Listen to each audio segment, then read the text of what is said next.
it was a desolate place, a place of isolation and total dependence on God.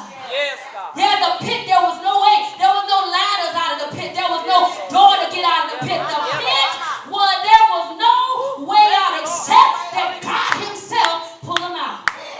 Yeah, a place designed for that. But how many know that you can be cast into the pit, but God won't allow you to die?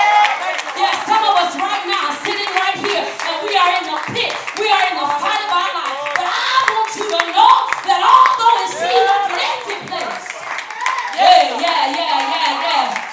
empty place, God said, I'll be your living water.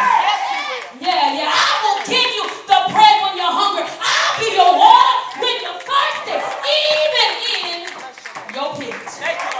Yeah, sometimes, saints of God, we have to have a pit experience. Although it was designed by the enemy to destroy us, God said, I'm going to use it to perfect you.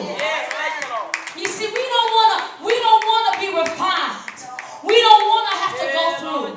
We don't want to have to experience the things of God, that we might be stronger in God, that we might have a greater relationship and greater anointing. But the pit was designed to kill you, but God said, I'm going to use it to perfect you. Yeah, the pit experience made Joseph depend on God and not on his dad. Some of us, we depend on our name. Who your daddy is. And who sometimes even who your baby daddy is. Who your mama is, and what your pedigree is, and what degree you have. And come on, somebody. You can't even meet some folks like, I'm doctor, PhD, MD, doctor, MD, doctor. Praise God. Thank the Lord. Praise God for your accomplishment. But hello, I'm Kendra. God bless you. So sometimes we're so caught up in relationships and on talents and on gifts, and we often depend on these things instead of being sustained by God. Of course the Lord wants us to be blessed, but if you believe that your blessing comes from your job, shame on you. Because what will you do when you lose your job? What are you going to do when your husband or your wife or your loved one walk away? You better learn how to hold fast to God himself. Come on. Yeah, they thought that throwing him into the pit would destroy him, but it just pushed him closer to his purpose. Sometimes we think we're taking 6 and 7 steps back, but we don't realize in the scheme and the plan and the will of God, he's pushing us closer.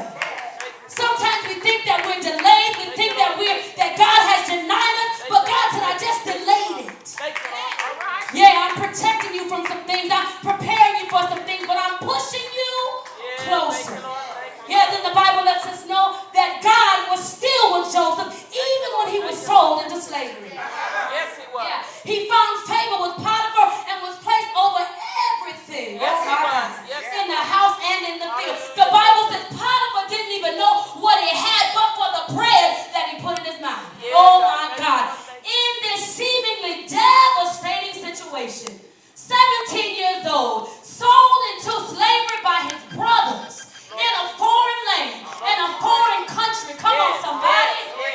Joseph held onto his father's faith. Held onto what he knew what was right and his relationship with the Lord. He held onto the unchanging hand of God. Sometimes, saints, we give up too quick. We go through and we want to go to the doctor and get Xanax and get all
against the devil